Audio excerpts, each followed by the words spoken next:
Not too much going on this morning. Or last night, it was pretty slow. Yeah. Not many people around. There's the chainsaw guy. We're going to go see him and all his creations. Maybe he got something priced right. We'll buy it. We're going to drive back to Sturgis. That'd be nice. We're going to drive back to Sturgis and see what's going on there because we see there's some restaurants and stuff there. They're really, last night about 9 o'clock, we were looking for somewhere to get a snack and it was almost impossible to find anything. Closing up on us. There's still a little bit of the COVID thing going on. They're closing things up early, like restaurants and that, because there's nobody around. But today, all the gun fights and all that kind of stuff are supposed to start happening again. So I'll videotape some of that if we see it. Otherwise, we're just going to be driving to Sturgis here. So I'll tape a little bit of the drive. And Welcome.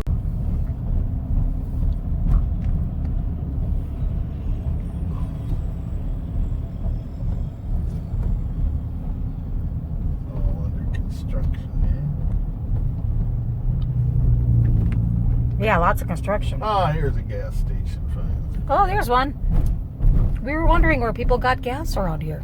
The big D. Marco's Pizza. Where? It is Earl of Sandwich. Where? The real true Earl of Sandwich. Oh, it is right there, isn't Jackpot. it? Yeah, you can stop there. Oh, and here's a like casino. Double jackpot. Casinos suck. Pissed. Way more money. There's supposed to be another bigger one here down the road somewhere. Yeah, you can see it isn't it really neat. It's like all these other ones they got a certain amount. The 76 Museum. Mount Roosevelt. Can you drive up there? When we come back. I guess it's up this way,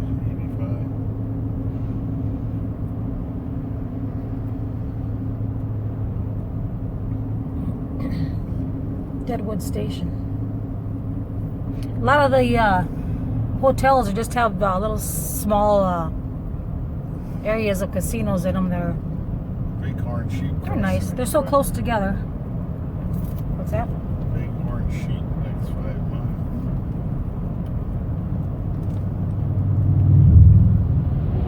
Lots of motorcycles. Loud ones.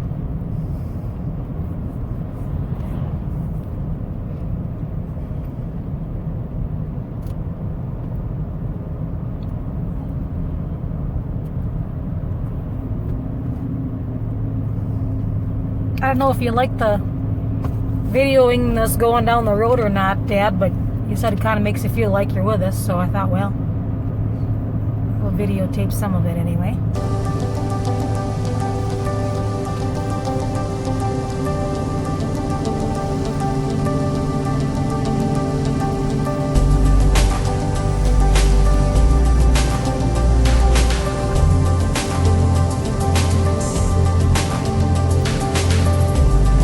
The hills are pretty, but I don't know if I'd like to live going up and down hills all the time. Especially now at our age and we're getting unsteady.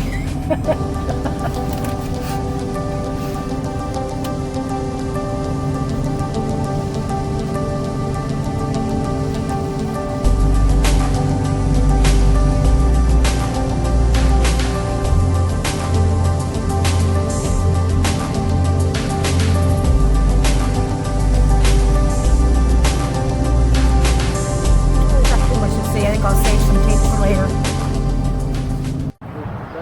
Back side of it. Wow, look at that. It looks like it caved down at any minute.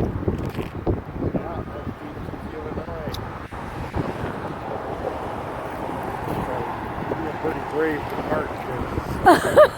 Yeah. Free parking. He's so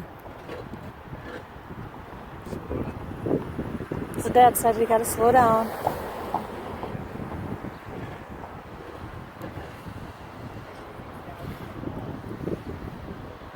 Like the free firewood.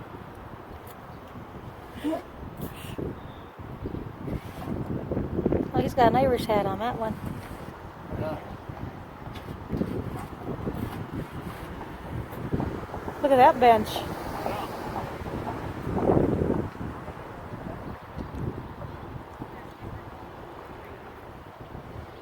Ah. He's nice too. This one here. Wow. Just look at the hours.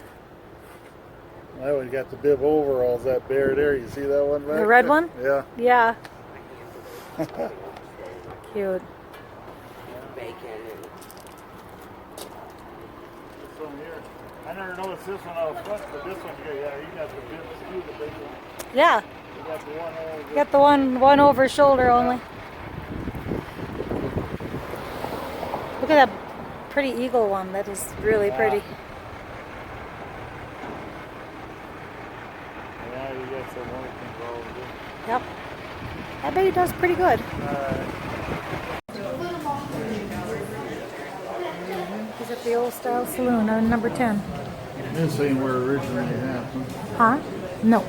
This is just where No. It's down the road a little bit. Novels out on the East Coast said he wanted to do an interview with me. Said the people out there, they needed a hero of the new frontier. And, well, I guess he was going to make me it.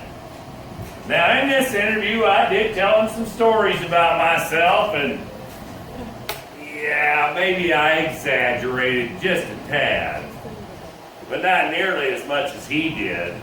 By the time he told that story, he had me killing over 200 people. Can you believe that? It's more like less than a half a dozen at this point. But it did make me famous. I went from being James Butler Hickok to being Wild Bill Hickok, the Prince of the Pistoliers, the greatest gunfighter the West had ever seen. Now, while the fame was nice, it kind of put a target on my back. Now every guy that had a gun wanted to be the guy that shot down the greatest gunfighter. Well, I had to be extra cautious from then on.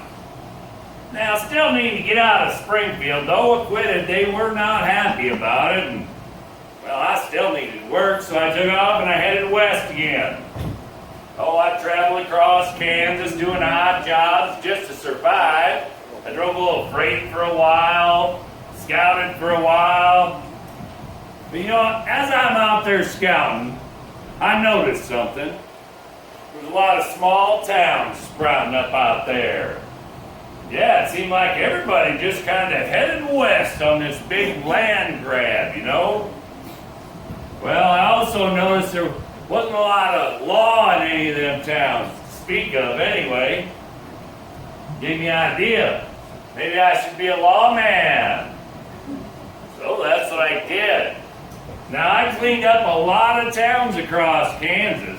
Places like Fort Riley, Wichita, Hays City, a couple more. Till I ended up in Abilene, Kansas. Now, see, Abilene, it was a rough cattle town. One of the roughest there was.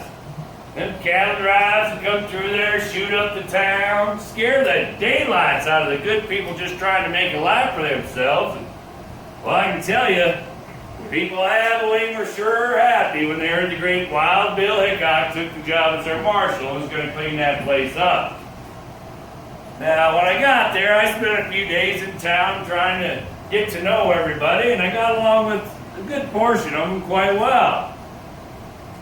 Except for this one guy. There's always this guy, right? A fella by the name of Bill Coe. Bill, he was a Texas cattleman. He bought a bar there in Abilene, and I guess he had a little problem with my authority. See, as a marshal, I laid down the rules and I enforced them. I told them all, do not bring your guns to town. Certainly don't be shooting them off in city limits. Phil, he didn't like to follow them rules, and well, we all know how these things turn out. It's gonna come to a head one day. And it did.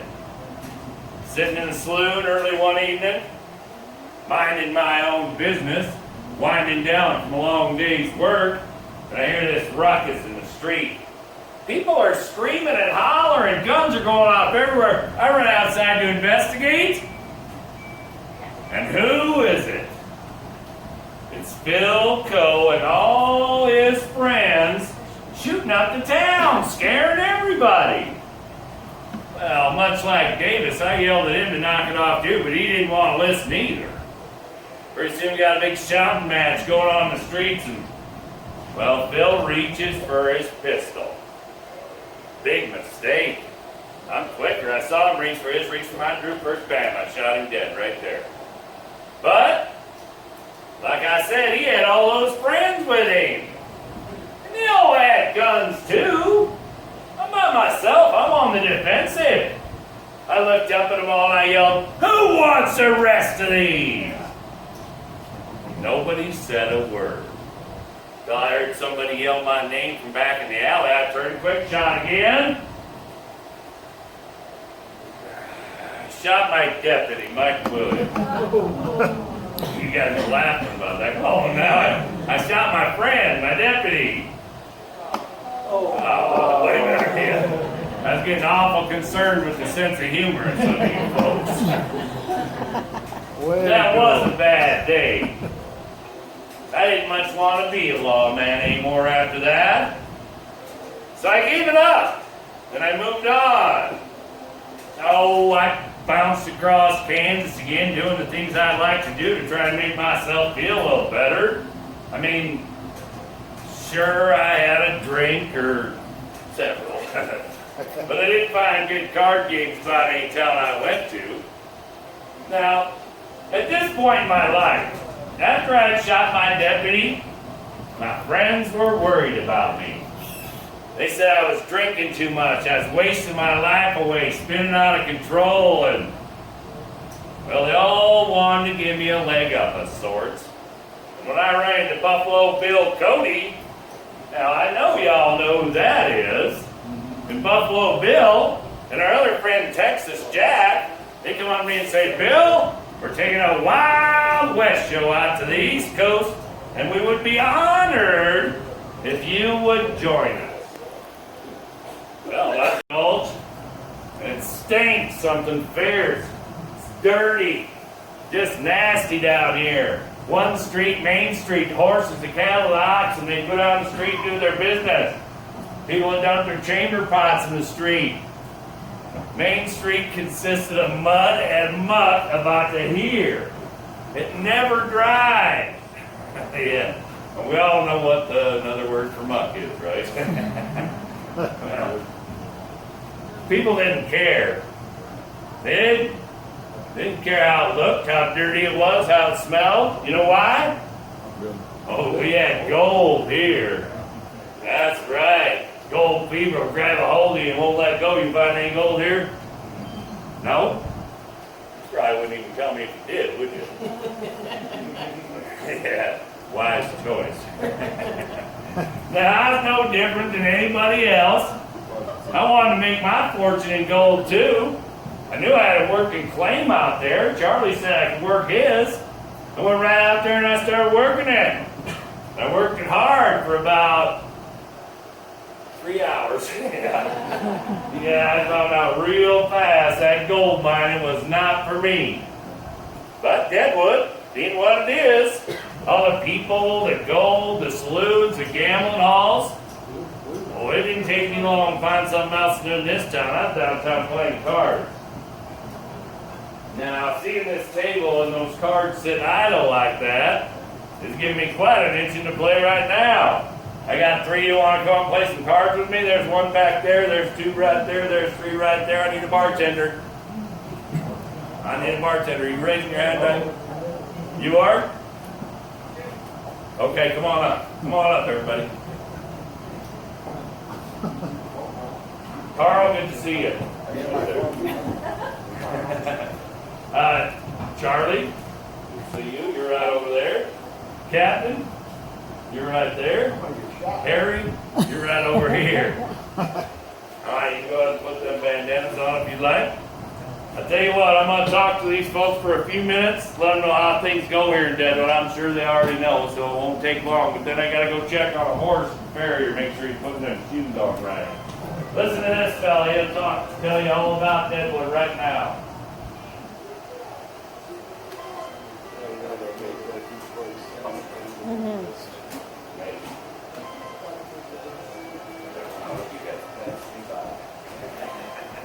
Hi folks, and welcome to the Old Style Saloon number 10. In a few moments, you'll step back in time to witness what happened on that fateful day, August 2nd, 1876, when Wild Bill Hickok was gunned down by crooked-nosed Jack McCall. The employees of the number 10 will set the scene for you, so sit back, hang on to your sarsaparilla, and we'll start from the beginning. It was during the latter part of August 1875. Frank Bryant and a party of 7 gazed down into a gulch of tangled, broken trees, which from then on was to be known as Deadwood Gulch. They made their way to the bottom and began to pan for gold. Soon the cry of gold echoed up and down the canyon walls. They hastily built a crude cabin east of their find, but nevertheless went on to prospect throughout the northern hills, only to return on November 8, 1875, to post a claim of their discovery. On the very next day, November 9, 1875, a second group filed a claim just short of 3 miles up the creek. This outlined a stretch that was destined to become known as the richest placer claim area, not only in North America, but the entire Western Hemisphere. As news of this by bartenders to collect a little extra loot for themselves. Before reaching into a prospector's poke for a pinch of gold to collect for a given whiskey, the bartender would rub his fingers through his greasy hair, thus oiling them well. He would deposit the unoiled gold dust into the boss's take, and by again rubbing his fingers through his hair, redeposit the oily flakes where it could be washed out later. It's said that there was a bald-headed barkeep who was known to have half a dozen hair pieces, all well oiled. His take was enormous, as the laundering process was more efficient. The dance hall girls had arrived on Colorado Charlie Utter's wagon train in late June, ready and willing to entertain the thousands of eligible prospectors. Some came with hopes of finding the right man. Others came simply to make their own fortune. Their attire, somewhat more revealing than what was thought to be proper, was looked down upon by those trained in ladylike etiquette, but nonetheless, they brought to the gold rush an air of reckless, dazzling excitement. By August 2nd, 1876, they were well established up and down Deadwood City's main street, working around the clock in one fashion or the other. Honky-tonk piano and their songs of promising spirit filled the air. Many an unlucky prospector could find hope for tomorrow, for he knew what the night would bring.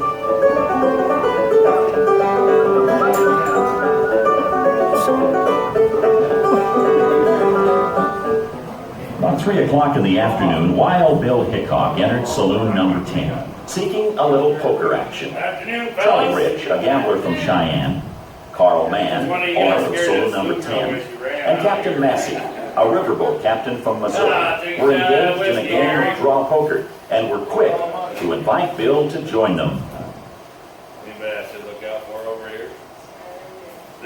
Wild Bill's reputation demanded that he be exceedingly cautious. For instance, he never liked to sit with his back to the door.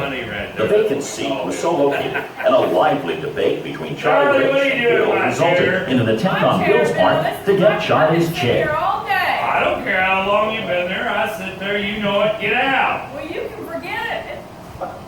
Bill was not given his request, and grudgingly, with great hesitation, took the empty chair. But after a few minutes, he stood up and again asked Charlie for his chair. Card draw. Yep. Dang it, Charlie, Bill didn't win this argument either, and on this rare occasion, he settled down, sitting with his back to the door. Wariness, though, kept Bill alert, for all knew him to be a left-handed drinker, leaving his right hand free to handle his pistol. Come on, what are you gonna call him? As unpredictable as card games are, Bill found himself quickly losing to Massey, who had lost to Bill the night before. Bill asked Harry for $15 worth of pocket checks. Harry brought them over to Bill and returned to the bar I get and his $15, duties. Harry. Soon, a shifty drifter known as Jack McCall entered the saloon. Bill quickly turned while drawing his gun. Recognizing McCall as a newcomer to town, he greeted him with the friendly, "Howdy, Jack." then reholstered his gun and resumed the Man, that game. kid was in here last night. Jack slowly circled the table, pausing briefly behind each player and analyzing each hand. 250, 300 left out just mad as a hornet. All right, I'll leave it your bet. Bet him up, Charlie. 5 to me, While Bill's attention was on Massey, there was a friendly You argument know what, between Massey? them, and while Bill I'm remarked, going to take it from you anyway. upon returning directly behind Wild Bill, suddenly Jack McCall, Take that, dang you! the bullet struck Bill in the back of the head, coming out of his left cheek and lodged in Captain Massey's left arm. It was discovered soon after the cards Bill was holding were aces and eights, forever known as the dead man's hand. All fled the saloon except Carl Mann, who was held at bay by McCall. Jack snapped the trigger of his gun several times. It failed to fire. He then ran out the door and up the street. He was found hiding in a building behind a butcher shop. Later on in the day, he was tried in a minor's court. The jury, being tainted and influenced by a deceitful defense, found McCall not guilty, and he was released. This decision not only outraged the judge, but also the general populace. McCall left the camp in haste. Upon reaching supposed safety in Wyoming, he began bragging of his ignoble deed. Word of this reached the U.S. Marshal, who tracked McCall down, arrested him, and sent him to Yankton to be tried again in Dakota Territory. It was determined, since the first trial was held in Indian Territory, that it was not legal. McCall was found guilty and hung for his cowardly crime. He was buried in an unmarked grave on the edge of town. Later, as the town grew, the cemetery was moved. As the coffins were opened, one corpse was found with a rope around its neck. It was easily identified as Jack McCall, the assassin of Wild Bill. Thank you, ladies and gentlemen, for taking the time to